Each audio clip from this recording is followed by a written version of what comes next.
Welcome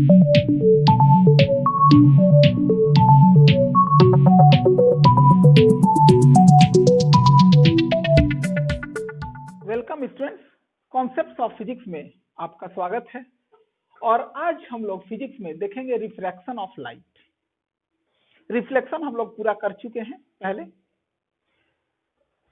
तो reflection के बाद ये रिफ्रैक्शन क्या है ये समझे हम लोग। देखिए, रिफ्लेक्शन को थोड़ा सा याद कर लें। रिफ्लेक्शन में जैसे ये मिरर होता था, कोई रे ऑफ लाइट इंसिडेंट हुआ और ये नॉर्मल डालिए, यानी पॉइंट ऑफ इंसिडेंस पे 90 डिग्री का लाइन, तो ये हो गया एंगल आई, जिसको एंगल ऑफ इंसिडेंस कहते हैं। और इसी के बराबर एंगल बनाता हुआ है, जिसको एंगल ऑफ रिफ्लेक्शन कहेंगे। ये लाइट रिफ्लेक्ट हो जाएगा। ये पूरा हमने डिटेल पढ़ा था। लेकिन रिफ्रैक्शन में क्या है कि जैसे मान लीजिए ये वाटर सरफेस है, इधर वाटर इधर एयर है। कोई रे ऑफ लाइट अगर इस पर इंसिडेंट होता है, पॉइंट ऑफ इंसिडेंस पे नॉर्मल बनाइए यहां भी, तो हम लोग जानते हैं कि कोई लाइट एयर से वाटर में इन कर जाता है। आप अगर पानी के सरफेस पर देखते हैं तो पानी के अंदर आपको दिखाई देता है। इसका मतलब कि आप बाहर से पानी के अंदर देख सकते हैं, यानी कि बाहर से लाइट पानी के अंदर इंटर करता है और पानी के अंदर से लाइट बाहर भी आता है। तो ये हो गया एंगल ऑफ इंसिडेंस। तो ये लाइट जैसे अगर मीडियम नहीं चेंज करता तो इसका इंसिडेंट रे का पाथ ऐसा होता, लेकिन मीडियम चेंज करने की वजह से ये लाइट जो है कुछ बेंड कर जाता है। ध्यान दीजिएगा। अब यहाँ ये देखना है कि कौन रेयरर मीडियम है, कौन denser medium. Rarer medium means पतला मीडियम, डेंसर मीडियम मीन्स गाढ़ा मीडियम, जिसकी डेंसिटी अधिक है। तो यहाँ देखिए, फिजिकल डेंसिटी से मतलब नहीं होता है, इसको बोलते हैं ऑप्टिकल डेंसिटी।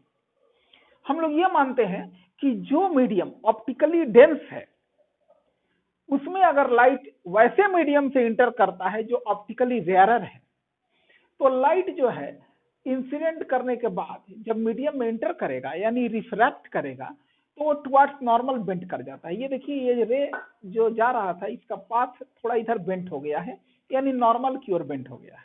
और ऐसी स्थिति में पाएंगे, इसको बोलेंगे एंगल ऑफ रिफ्रैक्शन, और इसको आर से ही डिनोट करते हैं।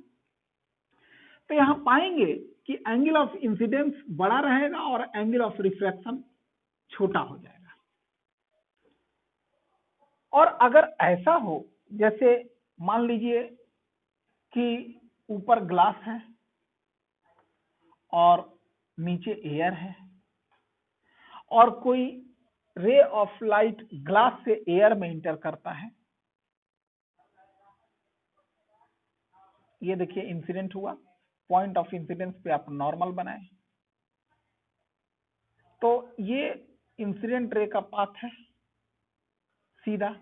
लेकिन यहां ध्यान दीजिए, ग्लास ऑप्टिकली डेंसर मीडियम है और एयर ऑप्टिकली रेयरर मीडियम है, तो ये जो लाइट है बेंड करेगा। बट इस बार देखिए, डेंसर मीडियम से रेयरर मीडियम में आ रहा है, तो ये टुवर्ड्स नॉर्मल ना बेंड करके अवे फ्रॉम नॉर्मल बेंड करेगा। ये स्थिति हो जाएगी। और इस केस में जो एंगल आर होगा वो बड़ा होगा, यानी एंगल आई छोटा होगा और एंगल आर इस केस में बड़ा होगा। ये हो गया रिफ्रैक्शन। आप इतना तो बढ़िया से समझ लिए। थोड़ा सा और मैं डिटेल से समझाना चाहूंगा कि आखिर ये लाइट मीडियम चेंज करता है तो बेंट क्यों करता है। मैं पहले इसे मिटा लूं। अब देखिए, मैं इस बात को समझाने के लिए एक फिगर बनाता हूं। इधर मान लीजिए एयर है या वैक्यूम है। एयर और वैक्यूम को लगभग हम लोग सिमिलर समझते हैं। और इधर मान लीजिए वाटर है, यानी कोई लाइट एयर से वाटर में इन करेगा, तो हम लोग जानते हैं कि टुवर्ड्स नॉर्मल बेंड कर जाता है। अब यहाँ हमें ये समझना है कि क्यों बेंड कर जाता है। तो वाटर ना लेके ग्लास ले लेते हैं। मान लीजिए ये मीडियम ग्लास है, ये कोई ग्लास स्लैब है मान लीजिए,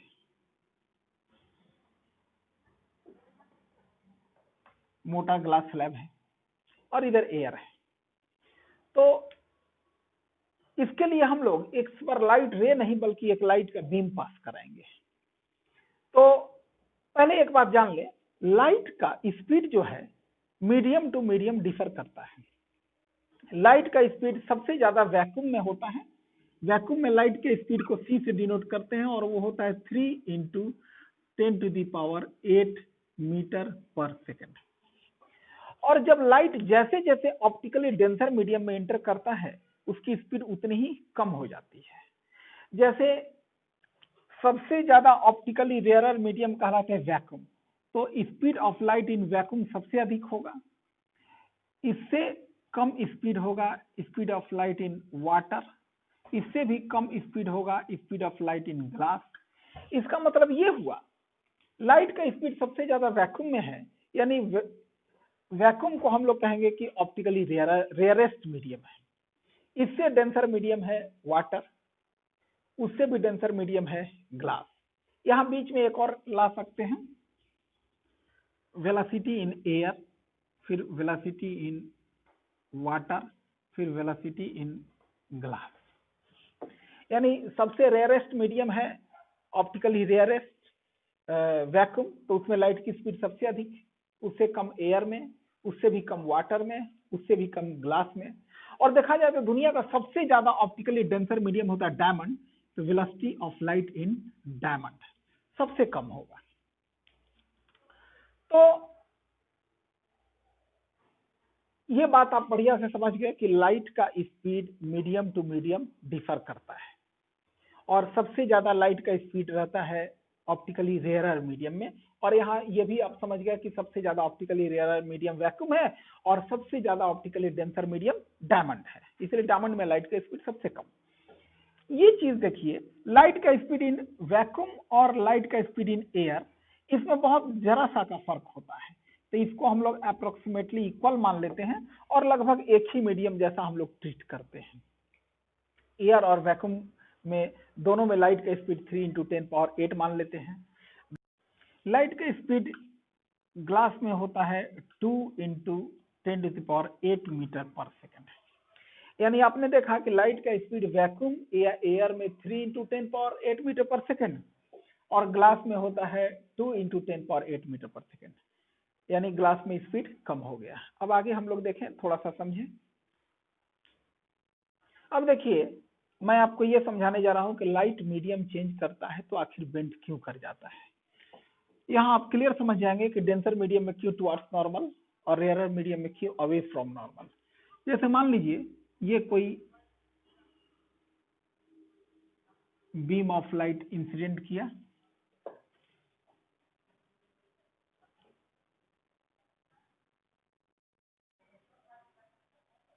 ये इंसिडेंट बीम ऑफ लाइट है। मान लीजिए कि ये किसी ऐसे सोर्स से आपने इस लाइट को छोड़ा है जिससे ये पैरेलल बीम ऑफ लाइट निकल रहा है, पैरेलल बीम ऑफ लाइट निकल रहा है। तो दो एक्सट्रीम रे हमने केवल यहाँ ड्रॉ किया, ये पूरा लाइट का मोटा बीम है। अब ये जैसे ही मीडियम चेंज करेगा, एयर से ग्लास में आएगा, तो देखिए क्या होता है कि जो लाइट यहां से सोर्स से निकला वो लाइट अब तक मान लीजिए रिफ्रैक्टिंग सरफेस पर अब पहुंच गया। इस पॉइंट को मानिए P, इस पॉइंट को मानिए Q। अब देखिए ये दोनों लाइट का अंश एक साथ सोर्स से चला है, यहां तक पहुंचा है। ये अंश सरफेस पर आ चुका, ये अंश सरफेस पर अभी नहीं आया है। तो होगा क्या कि अब देखिए ये जो लाइट चलते हुए यहाँ पॉइंट P तक आया है, अभी तक इसका स्पीड है 3 × 10⁸ मीटर पर सेकेंड, और जैसे ही ये मीडियम चेंज करेगा इसका स्पीड हो जाएगा कम। अब इसका स्पीड हो जाएगा 2 × 10⁸ मीटर पर सेकेंड और इसका भी स्पीड हो जाएगा 2 × 10⁸ मीटर पर सेकेंड। तो यहाँ ध्यान देने की बात है कि जितनी देर में पॉइंट P से P' तक ये लाइट पहुंचेगा उतनी ही देर में Q से Q' तक ये लाइट पहुंच जाएगा। तो ध्यान देने की बात है, क्योंकि ये दोनों लाइट सोर्स से एक साथ चले हैं तो हमेशा एक साथ ही रहेंगे, चाहे मीडियम चेंज हो चाहे जो हो।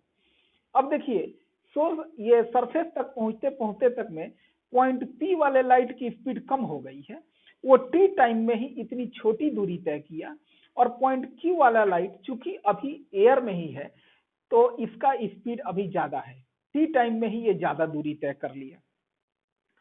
और अब क्यू पॉइंट के बाद इसका भी स्पीड हो गया 2 × 10⁸ मीटर पर सेकेंड, और इसका भी स्पीड तो इसका तो ऑलरेडी 2 × 10⁸ मीटर पर सेकेंड है। इस कारण देखिए यहाँ अब मेरी उंगलियों पे गौर कीजिएगा, पॉइंट पी का स्पीड कम हो गया, पॉइंट क्यू का स्पीड ज्यादा बना रह गया। इस प्रकार ये लाइट देखिए बेंट कर जाता है, इधर स्पीड ज्यादा है और इधर स्पीड कम है, तो ये लाइट जो है इस प्रकार बेंट कर गया।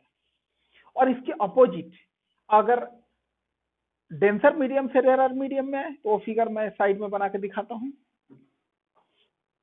अब देखिए मैंने दूसरा फिगर बनाया है, ये ऊपर ग्लास मीडियम है और नीचे एयर है।